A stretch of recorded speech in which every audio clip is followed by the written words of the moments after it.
Salut à toi, c'est Hermès, ton moniteur auto-école, enseignant de la conduite et de la sécurité routière. Aujourd'hui, je te propose un examen complet du code de la route, commenté et corrigé. Allez, on perd pas de temps, on commence tout de suite.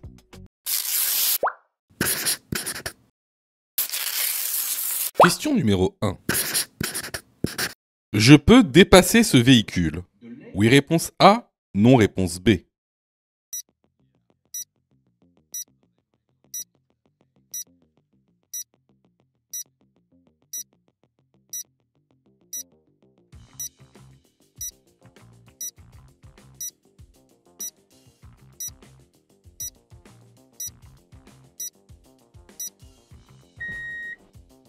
Alors ici, tu vois, pour répondre à cette question, il faut savoir dans quel type de route tu roules. Et pour ça, il faut bien connaître son code de la route. Comment savoir sur quel type de route je roule en général? Eh ben, on regarde les marquages au sol. Qu'est-ce qu'on voit sur les lignes de rive à gauche? Ben, on voit des lignes de rive qui sont des traits pointillés. Qu'est-ce que ça nous indique? Bah, ça nous indique qu'on n'est pas dans un sens unique. Si la ligne, elle avait été une ligne continue, ça veut dire qu'on est sur une voie à sens unique et j'aurais pu dépasser tranquillement. Là, on est sur une route à double sens de circulation. Donc, si je double là, avec très peu de visibilité, comme vous voyez bien, on a très peu de visibilité. Si je double, il y a une probabilité pour qu'une voiture arrive en sens inverse. D'accord? Donc ici, je ne peux pas dépasser de véhicule parce que je suis sur une route à double sens de circulation. Si j'avais été sur une route à sens unique, là j'aurais pu dépasser. Peu importe la visibilité. Donc ici, la bonne réponse est la réponse B. Question numéro 2. La balise indique un passage à niveau à 150 mètres. Oui, réponse A. Non, réponse B.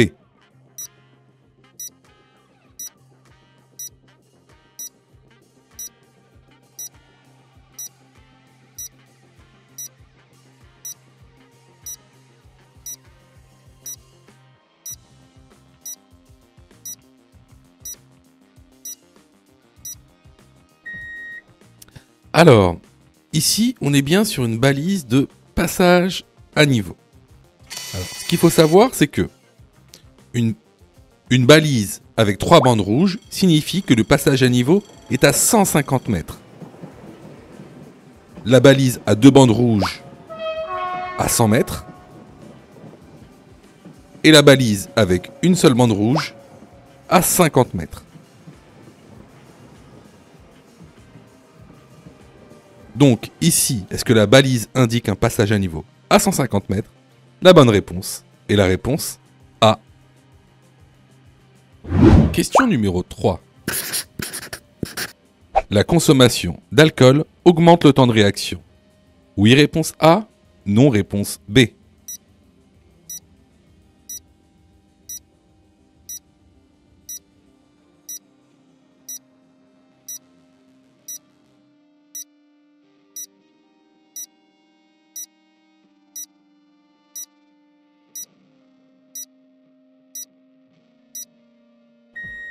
Alors, oui, effectivement, la consommation d'alcool aura, entre autres, pour effet d'augmenter le temps de réaction.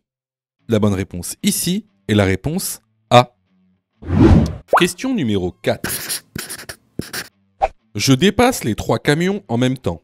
Oui, réponse A. Non, réponse B. Je dépasse en restant sur cette voie. Oui, réponse C. Non, réponse D.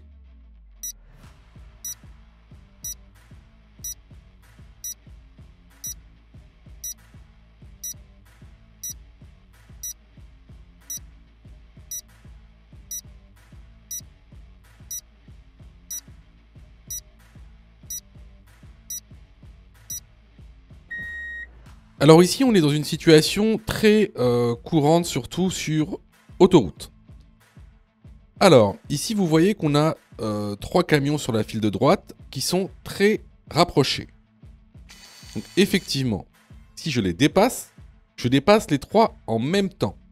Pourquoi? Parce que si je me rabats entre les camions, la distance de sécurité ne sera pas respectée.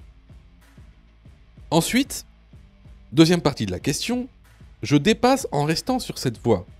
Alors, on voit bien que le camion du milieu, lui, a activé donc ses clignotants gauche pour dépasser un des camions. Donc, il risque de venir sur la voie dans laquelle on est. Donc, si je veux dépasser ces 3 camions, il faut que je me mette sur la file de gauche. Donc ici, à la question, je dépasse les 3 camions en même temps? Oui, réponse A. Je dépasse en restant sur cette voie? Non, réponse D. Question numéro 5. Dans cette situation, je dépasse le cycliste? Réponse A. Je klaxonne le cycliste? Réponse B. Je reste derrière le cycliste pour le moment? Réponse C.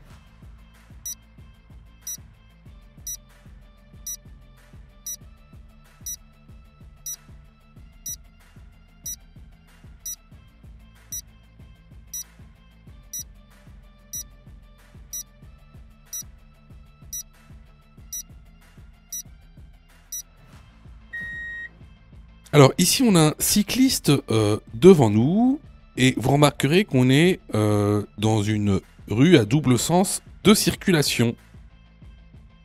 Et un peu plus loin devant nous, on a donc un véhicule, donc on va croiser le véhicule, à coup sûr. Or, vous le savez, hein, petit rappel, lorsqu'on dépasse un cycliste, on doit laisser un intervalle de sécurité de 1 mètre en agglomération. Donc ici, bien sûr, si on dépasse le vélo, on ne pourra pas respecter cet intervalle de sécurité car on a un véhicule qui vient en sens inverse. Est-ce que je klaxonne? Bah, il est strictement interdit de klaxonner en agglomération, bon, sauf danger imminent, mais ici, il n'y a aucun danger imminent. Donc ce que je fais, c'est que je reste derrière le cycliste et j'attends un moment plus favorable pour le dépasser. Donc ici, la bonne réponse est la réponse C. Question numéro 6. La ceinture de sécurité n'est pas obligatoire pour les passagers situés à l'arrière du véhicule. Oui, réponse A. Non, réponse B.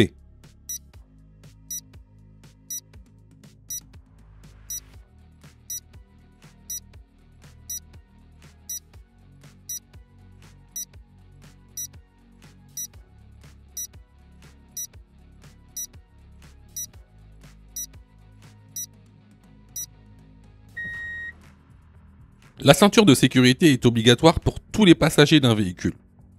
Le passager contrevenant encourt une contravention de classe 4 et une amende de 135 €. La bonne réponse ici est la réponse B. Question numéro 7. Je suis bien placé pour tourner à gauche à la prochaine intersection. Oui, réponse A. Non, réponse B.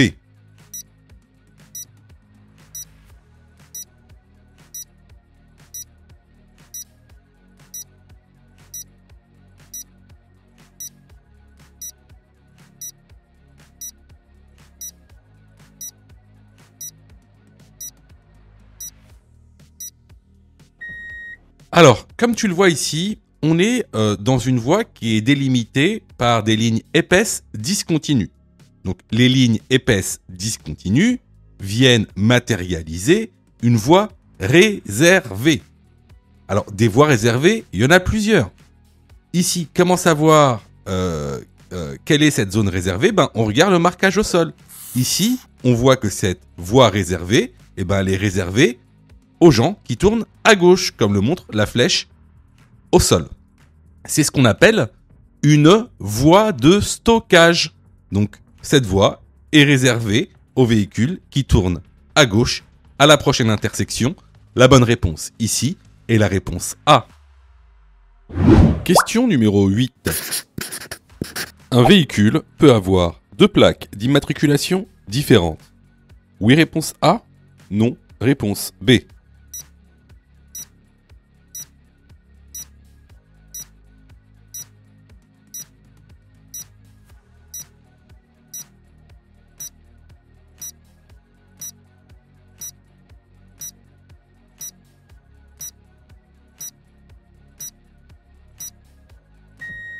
Alors, la plaque d'immatriculation d'une voiture est unique. Donc, il ne peut pas y avoir deux plaques différentes pour une même voiture. La bonne réponse ici est la réponse. Question numéro 9. Pour dépasser ce cycliste, je dois laisser un intervalle de sécurité. Oui, réponse A. Non, réponse B.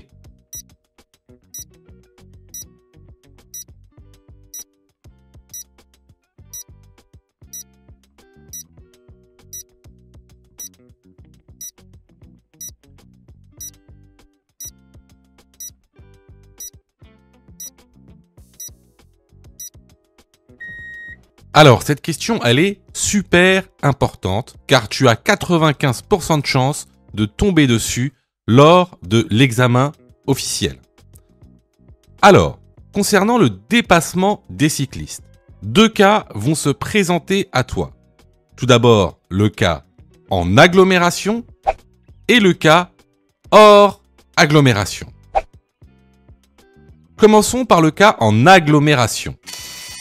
Pour dépasser un cycliste en agglomération, je dois laisser un intervalle de sécurité de 1 mètre entre mon véhicule et l'usager vulnérable. Dans le cas hors agglomération, lors d'un dépassement d'un usager vulnérable, ici un cycliste, je dois laisser un intervalle de sécurité de 1,50 m. Alors, attention, petit point à retenir, c'est valable pour les cyclistes et c'est valable pour tous les usagers vulnérables, c'est-à-dire les piétons, les motos, ceux qui circulent en engin de déplacement personnel, c'est-à-dire les trottinettes. Donc ça, c'est valable pour tous les usagers vulnérables, y compris les cyclistes. Vu que la question est importante, on va faire un petit récapitulatif. Donc, en agglomération, pour dépasser un usager vulnérable, je dois laisser un intervalle de sécurité de 1 mètre. Hors agglomération, pour dépasser un usager vulnérable, je dois laisser un intervalle de sécurité de 1,50 m. Donc, ici, la bonne réponse est la réponse A. Question numéro 10. Cette photographie montre un levier de vitesse. Réponse A, manuel. Réponse B, automatique.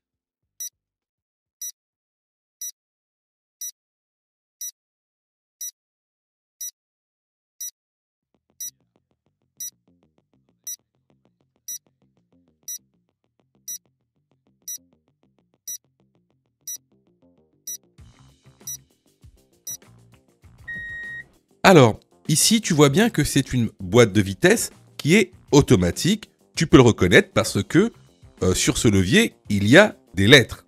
Alors, que signifient ces lettres? Alors, tu as tout d'abord la lettre S. La lettre S qui veut dire séquentiel. Ça, c'est quand tu veux utiliser la boîte de vitesse en séquentiel.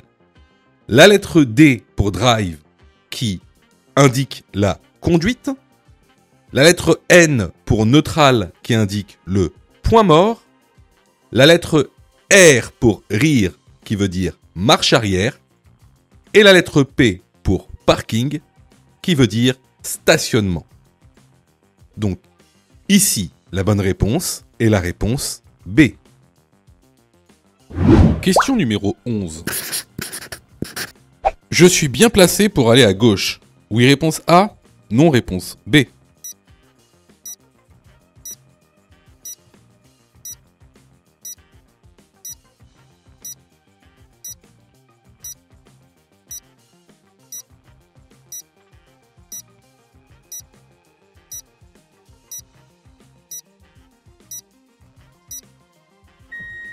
Alors effectivement ici, vous voyez, vous êtes dans une voie réservée. Vous voyez les lignes, ce sont des lignes épaisses. Donc vous êtes dans une voie réservée. Alors cette voie réservée, elle s'appelle une voie de stockage. Donc cette voie de stockage, en fait, permet au véhicule de se stocker pour pouvoir aller à gauche à l'intersection. Donc ici, effectivement, je suis bien placé pour aller à gauche. La bonne réponse est la réponse A. Question numéro 12. Dans cette situation, je peux rouler réponse A en feu de route, réponse B en feu de croisement.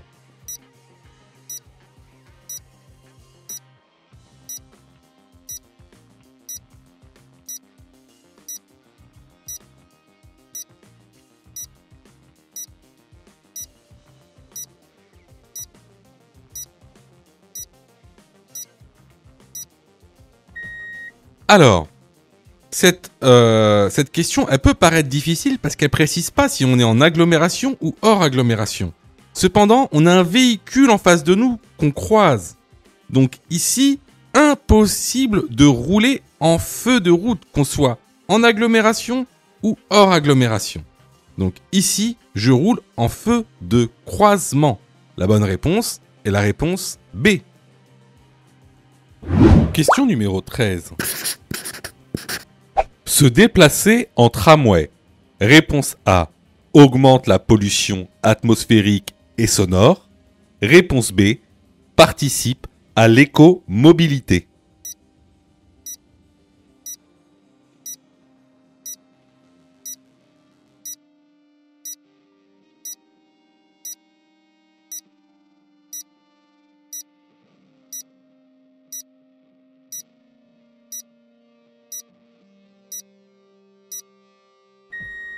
Alors, l'écomobilité, c'est quoi? L'écomobilité, c'est utiliser des moyens de transport respectueux de l'environnement. C'est-à-dire, les transports en commun, comme le tramway, c'est aussi utiliser l'écopartage ou alors le covoiturage. Donc, ici, se déplacer en tramway va participer à l'écomobilité, et ça va réduire la pollution atmosphérique et sonore. Donc, la bonne réponse ici est la réponse B. Question numéro 14. Après ce panneau, la vitesse maximale autorisée est de 50 km/h, réponse A, 80 km/h, réponse B, 90 km/h, réponse C, 110 km/h, réponse D.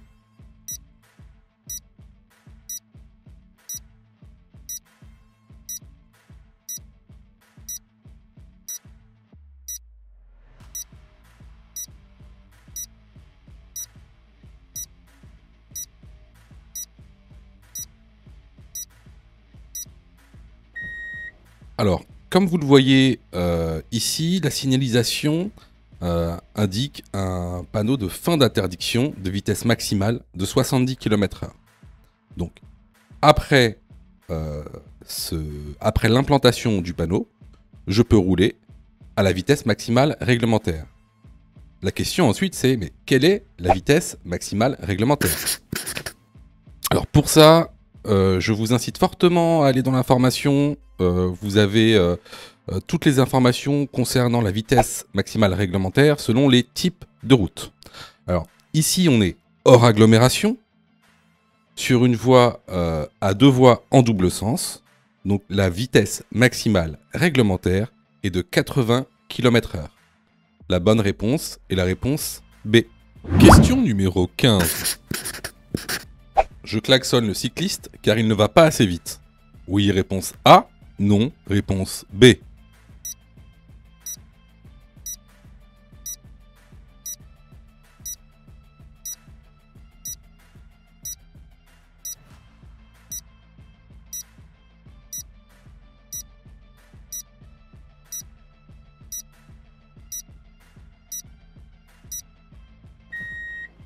Les cyclistes sont des usagers de la route comme les autres.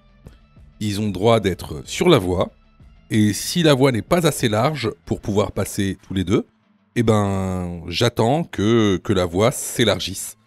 Donc je ne le klaxonne pas, surtout qu'en agglomération, il est interdit de klaxonner. La bonne réponse est la réponse B. Question numéro 16. La prise de cannabis augmente la prise de risque? Oui, réponse A. Non, réponse B. Augmente le temps de réaction? Oui, réponse C. Non, réponse D.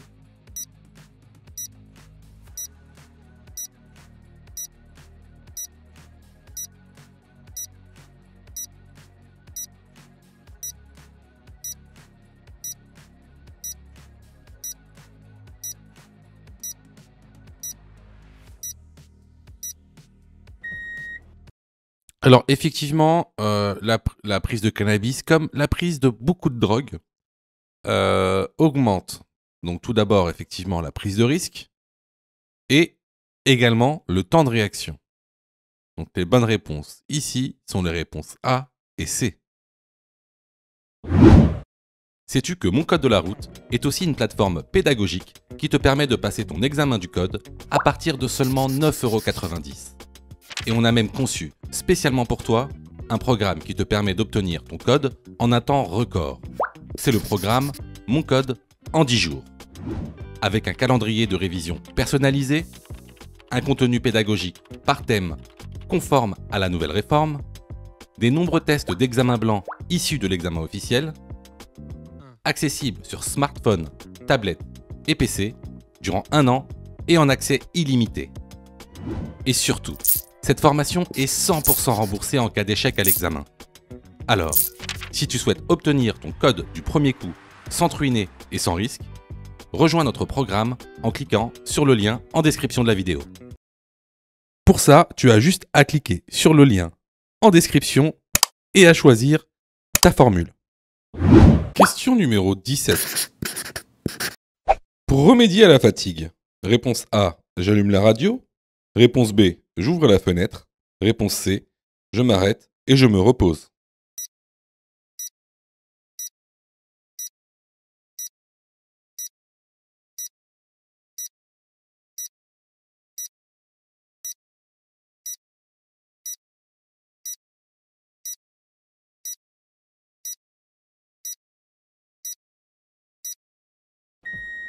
Alors bien sûr, on a tous nos petits trucs pour pouvoir remédier à la fatigue.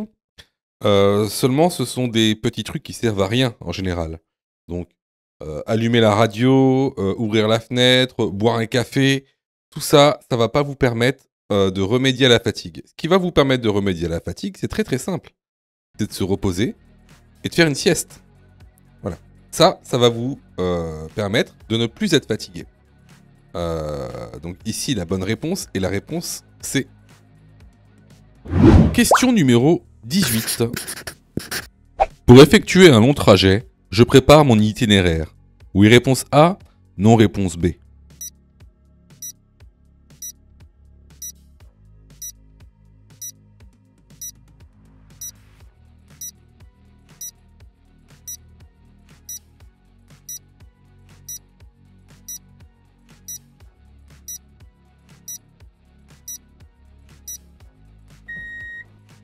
Alors bien sûr, avant de faire un long trajet, il faut toujours préparer son itinéraire parce que ça réduit le stress et donc ça réduit les facteurs d'accident. Donc ici, la bonne réponse est la réponse A. Je vois que tu es super motivé pour avoir ton code. Alors, soutiens la chaîne en t'abonnant et surtout en activant les notifications afin d'être prévenu des dernières vidéos mises en ligne. Question numéro 19. Cet enfant est correctement attaché. Oui, réponse A. Non, réponse B.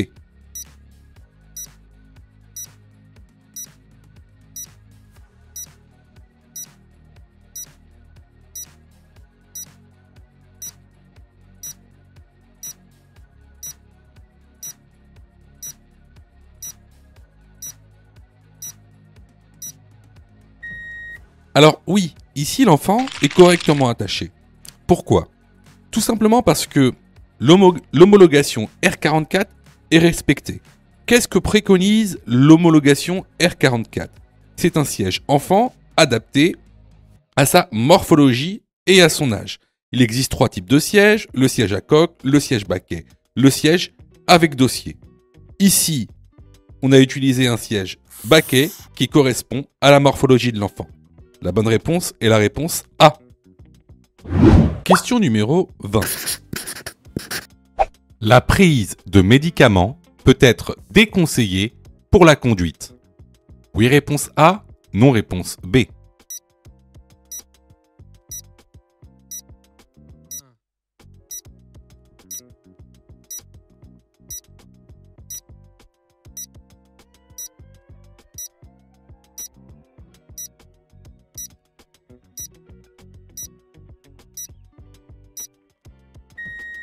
Alors, en effet, certains médicaments vont avoir certains effets qui seront très préjudiciables pour la conduite, notamment des effets sédatifs, c'est-à-dire d'endormissement. C'est pourquoi, à l'arrière des boîtes de médicaments, vous avez des pictogrammes. Des pictogrammes. Alors, vous avez le pictogramme de type 1, le pictogramme de type 2 et le pictogramme de type 3 qui vous indique la marche à suivre pour la conduite. Et donc, il y a même certains médicaments, comme les médicaments de niveau 3, où il faut avoir l'avis d'un médecin pour pouvoir conduire. Donc, la bonne réponse ici est la réponse A. Question numéro 21. Ma vitesse est adaptée à la situation. Oui, réponse A. Non, réponse B.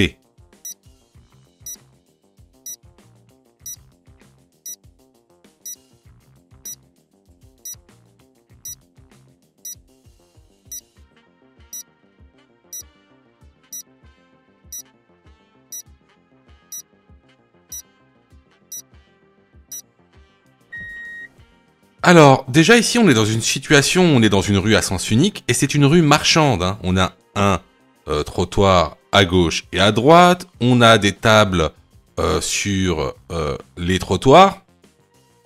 Donc ici, on roule à 19 km/h, ce qui est une bonne allure pour ce type de rue. J'ai même envie de dire, vous auriez pu rouler jusque 30 km/h. Maximum. Dans ce type de rue-là, c'est maximum 30 km/h.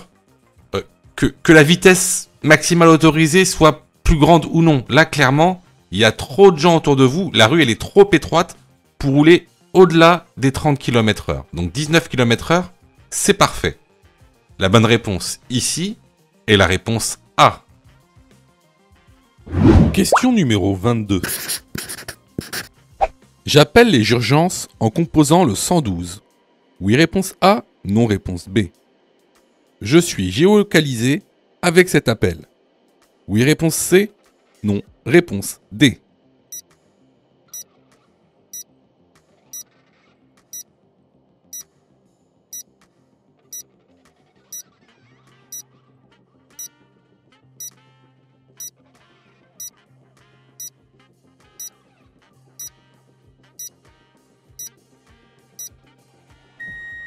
Alors, en fait, le 112, c'est un numéro d'urgence européen. Donc il est valable partout en Union européenne.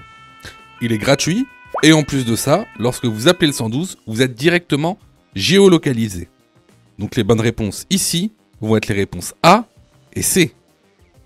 Question numéro 23. Je suis en agglomération éclairée. Je circule. Réponse A, en feu de route.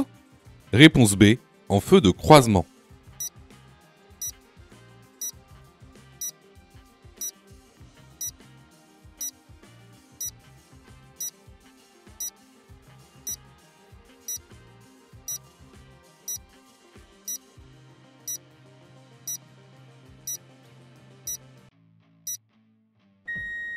Alors ça, c'est une question de cours basique. Donc ici, on est en agglomération éclairée. Donc, je peux circuler en feu de croisement et également en feu de position. Par contre, les feux de route sont strictement interdits. La bonne réponse ici est la réponse B. Question numéro 24. Sur le trottoir, à ma droite, je peux stationner? Oui, réponse A. Non, réponse B. M'arrêter? Oui, réponse C. Non, réponse D.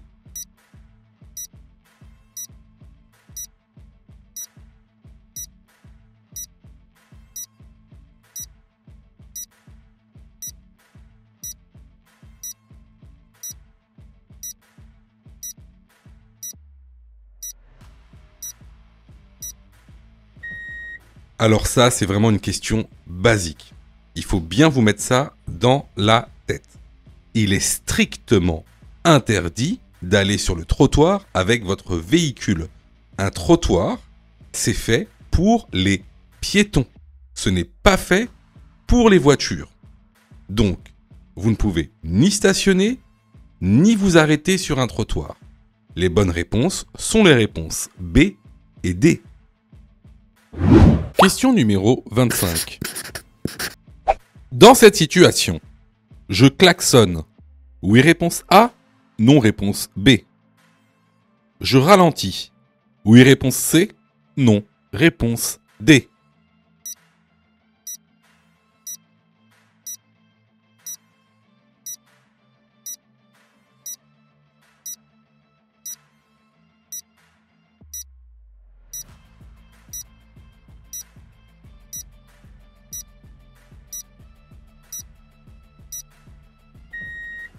Alors, ici, on est hors agglomération sur des routes de montagne. Devant nous, on a un virage très sinueux avec zéro visibilité. Donc, pour marquer ma présence auprès des autres usagers, je klaxonne. Hein? Il est interdit de klaxonner seulement en agglomération. Hors agglomération, dans ces cas-là, il faut klaxonner. Ensuite, bien sûr, pour entreprendre ce virage, je vais ralentir. Donc, les bonnes réponses à cette question sont les réponses A et C. Question numéro 26. Rouler avec des pneus en bon état diminue. A. Le risque d'éclatement. B. La consommation. C. La perte d'adhérence.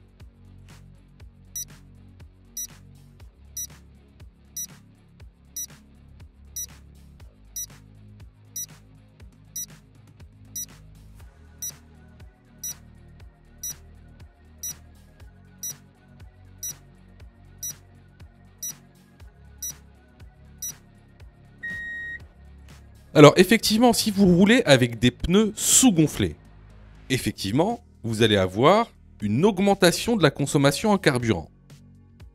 Mais là, la question est, rouler avec des pneus en bon état, diminue-t-elle la consommation? Ben non.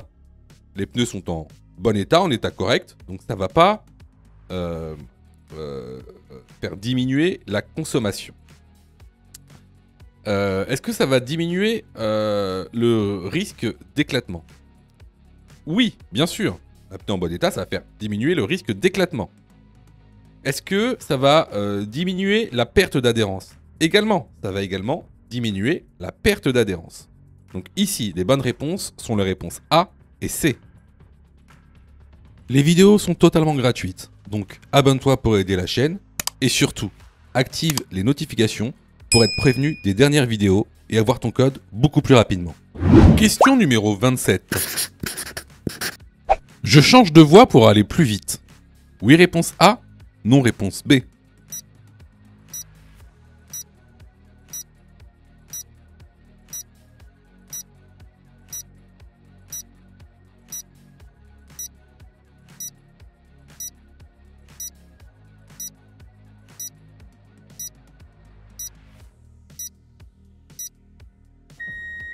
Alors là, vous pouvez voir que la circulation est fortement ralentie, il y a des voitures devant, il y a des voitures derrière. Et souvent, on a l'impression qu'une voie va plus vite que l'autre. Donc, sachez que vous n'avez pas le droit de changer de voie pour aller plus vite. Si vous changez de voie, c'est parce que vous suivez un chemin bien particulier. Donc, ici, la bonne réponse va être la réponse B. Question numéro 28. Au stop, je marque l'arrêt. Réponse A, obligatoirement. Réponse B, sauf s'il n'y a pas de véhicule sur l'intersection.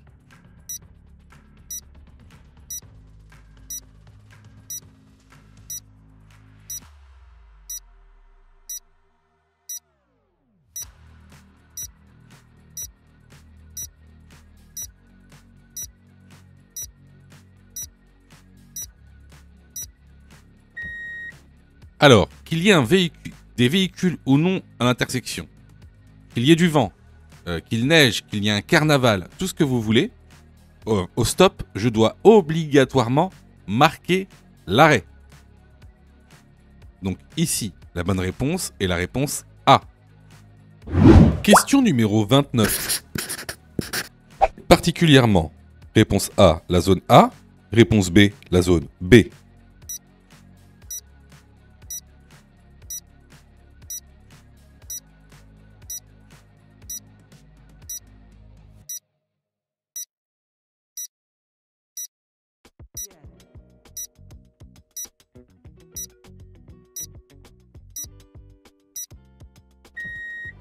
Alors ici, vous voyez bien que en A, on a un véhicule qui circule dans notre sens de circulation et qui est très éloigné. Donc il est très loin. Alors que en zone B, on a une voiture qui arrive par la droite, certes d'une zone privée, mais par la droite, et qui est très proche de nous. Il serait susceptible de griller la priorité ou autre. Donc ici, je surveille particulièrement la zone B. Question numéro 30. Dans cette situation, réponse A, je ralentis. Réponse B, j'accélère.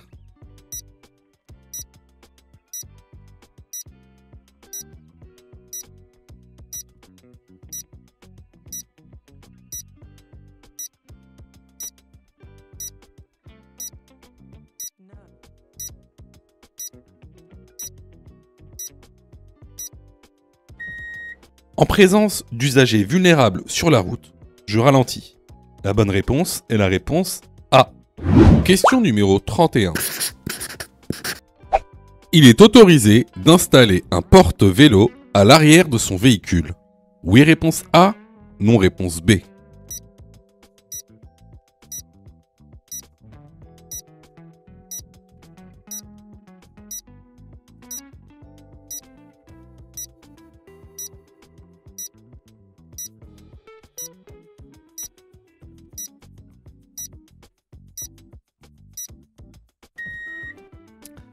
Alors, effectivement, tu peux utiliser un porte-vélo pour transporter tes vélos.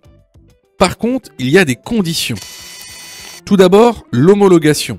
Donc, tu peux pas acheter n'importe quel porte-vélo. Le vélo doit être homologué selon la norme française 18903.2 ou alors la norme internationale ISO 15263.4. Également, il faut que tu respectes les limites de vitesse et les limites de poids selon le porte-vélo que tu as acheté. Troisième chose à savoir, il faut que la plaque d'immatriculation et que les feux arrière du véhicule soient visibles.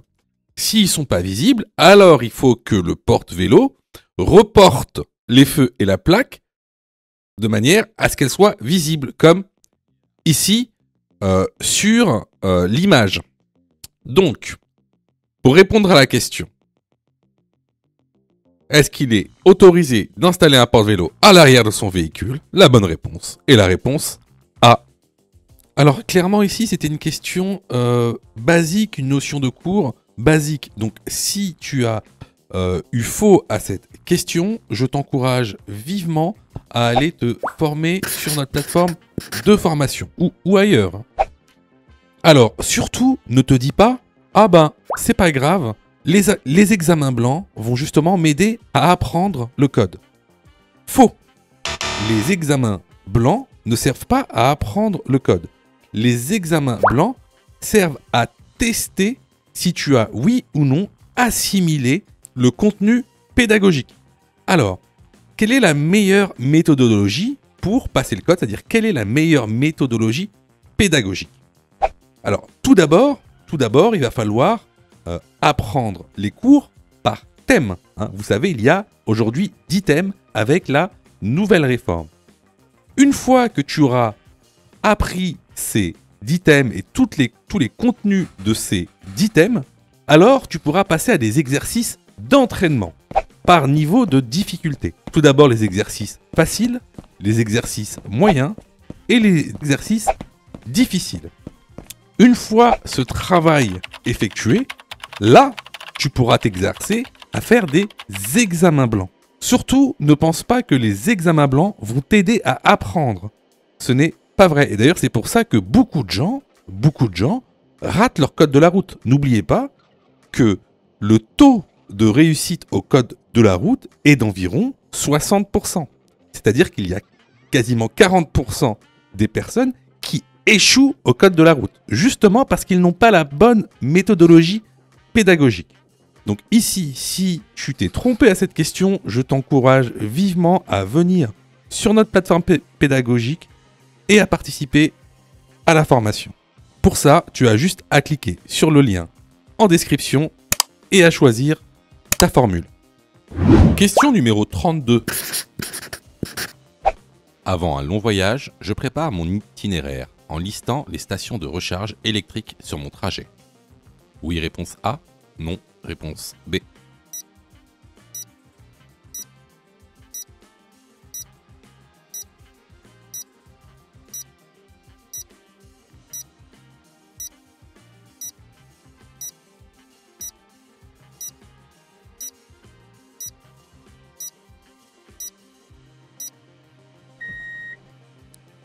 Alors, votre voiture électrique contient une batterie avec une certaine autonomie. Donc, avant un long voyage, bien sûr, je le prépare et j'y regarde les stations donc, de recharge qui se trouvent sur mon itinéraire. La bonne réponse est la réponse A. Question numéro 33. Ce témoin s'est allumé. Réponse A. Je m'arrête dès que possible. Réponse B. Je continue mon trajet.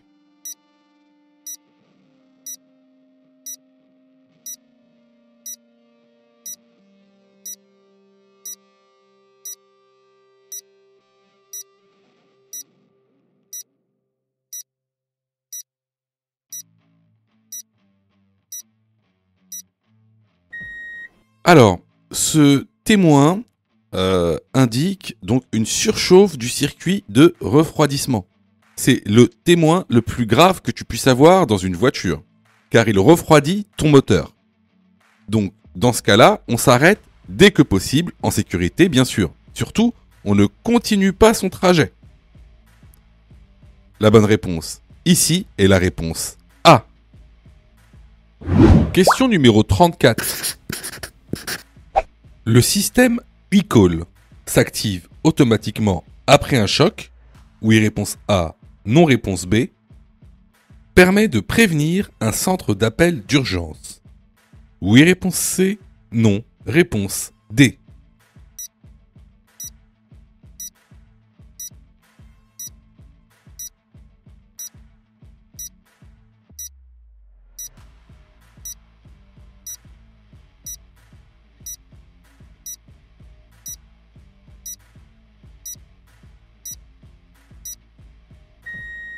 Alors, le système e-call peut s'enclencher automatiquement après un choc grâce à un détecteur de choc qu'il y a dans votre véhicule.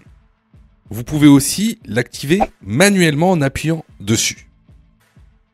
Ce que va faire le système e-call, c'est qu'il va appeler par lui-même donc un centre d'appel d'urgence et il va également vous géolocaliser. Donc, les bonnes réponses ici sont les réponses A et C. Question numéro 35. Le système Start and Stop permet de réduire la consommation. Oui réponse A, non réponse B.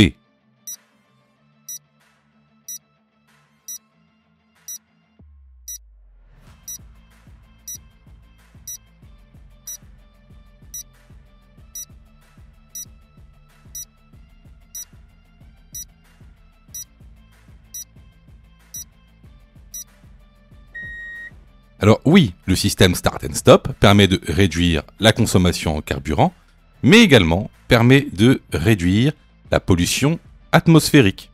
La bonne réponse ici est la réponse A. Je vois que tu es super motivé pour avoir ton code. Alors, soutiens la chaîne en t'abonnant et surtout en activant les notifications afin d'être prévenu des dernières vidéos mises en ligne. Question numéro 36. Je dois changer ma carte d'immatriculation si je déménage. Oui, réponse A. Non, réponse B.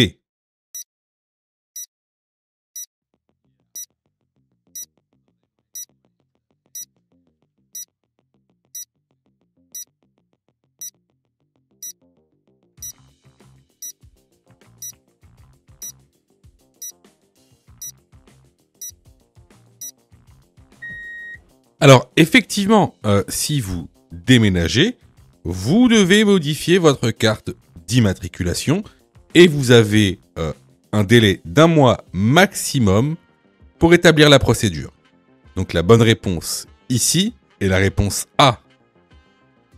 Question numéro 37. Je vérifie la pression des pneus tous les. Réponse A, 1 mois. Réponse B, 6 mois.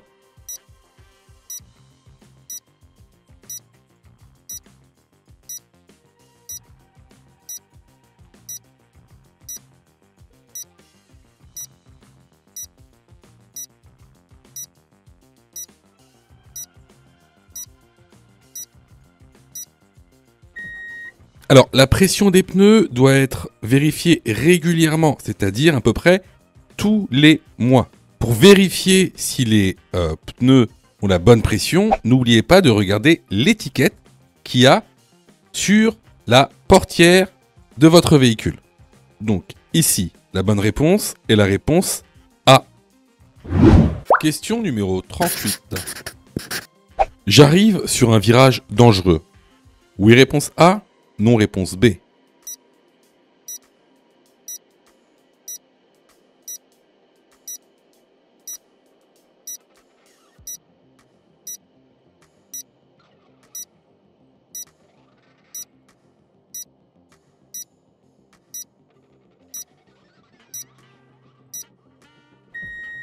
Alors, tu vois ici ces petites valises, c'est ce qu'on appelle des balises à chevrons qui indiquent donc un virage dangereux. Donc ici, la bonne réponse est la réponse A. Alors là, c'était vraiment une question de cours qu'on voit régulièrement dans la formation. Donc, si vous avez eu faux à cette question, vraiment, je vous incite vraiment à vous former, hein, que ce soit chez nous ou ailleurs. Alors, je reçois plusieurs messages de votre part, d'ailleurs, je vous en remercie. Alors, vous me posez souvent 2 questions. Alors, la première, c'est quand est-ce que je suis prêt pour passer mon code? Et la deuxième, c'est est-ce que je dois suivre la formation? Alors, tout d'abord, on va répondre à la première question. Quand est-ce que tu es prêt pour passer ton code? C'est très simple. Si tu fais moins de 5 fautes sur les 5 dernières séries d'examens blancs que tu as fait, alors tu es prêt à passer le code de la route. Donc attention, hein, ça veut dire qu'il faut que sur les 5 dernières séries que tu as faites, de manière consécutive, il n'y a pas une seule série où tu as fait plus de 5 fautes. Donc si tu as fait plus de 5 fautes à une seule série, il faut que tu continues à faire des examens blancs. La deuxième question. Est-ce que il serait mieux pour moi de prendre une formation? Alors, là, c'est pareil. Si tu fais 8 fautes ou plus sur les 5 dernières séries d'examens blancs que tu as faites, alors il est vivement conseillé de te former. Ça veut tout simplement dire que il te manque certaines notions essentielles. Ça veut pas dire que tu connais pas ton cours, ça veut dire qu'il te manque des notions essentielles pour pouvoir progresser. Et clairement, c'est pas en faisant des examens blancs que tu vas progresser, tu vas même plutôt stagner. Voilà. Donc si tu as fait 8 fautes ou plus sur l'une des 5 dernières séries que tu as faites, je te conseille vivement de te former. Surtout que on a mis en place donc une plateforme pédagogique qui répond vraiment à tous vos besoins. On a fait en sorte que tout le monde puisse se former au code de la route. Vous avez la formule standard, par exemple, qui est à 19,90 € par an. Donc vous payez une fois 19,90 € et vous avez le droit à toute la plateforme pendant un an en illimité, avec tous les cours, tous les 10 thèmes, plus de 1200 questions issues de l'examen officiel, commentées et corrigées. Vous avez pour ceux par exemple qui veulent passer leur code rapidement, la formule à mon code en 10 jours, pour passer son code en 10 jours, qui est à 39,90 € par an, en illimité. Et en plus, si vous ratez votre code, eh ben vous êtes 100% remboursé, seulement en envoyant votre preuve d'échec. Sinon, pour ceux qui le souhaitent, vous avez la plus petite formule, la formule basique, qui est à 9,90 € par semaine. Celle-ci, c'est une formule qui est hebdomadaire, qui en général est réservée à ceux qui ont déjà passé leur code et qui ont échoué.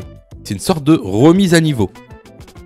Donc, vraiment, il y en a pour tous les besoins et il y en a aussi pour tous les prix. Et c'est vraiment pas cher. Ce serait bête de rater son code alors que vous auriez pu vous former pour 9,90 €. Allez, on reprend la série. Question numéro 39. Je dépasse les 2 camions en même temps. Oui, réponse A. Non, réponse B.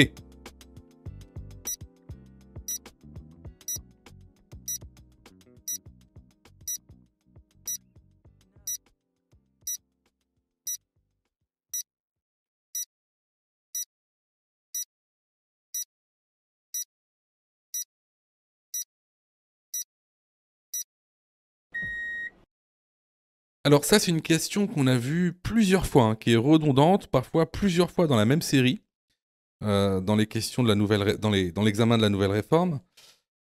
Donc là, c'est logique. On dépasse les 2 camions en même temps. On est sur la file de gauche, personne derrière, très bonne visibilité. Et puis si on se rabat, on ne pourra plus avoir une distance de sécurité minimale de 2 secondes. Donc ici, la bonne réponse est la réponse A. Question numéro 40. Cette plaque orange indique que ce camion transporte des matières dangereuses. Oui, réponse A. Non, réponse B.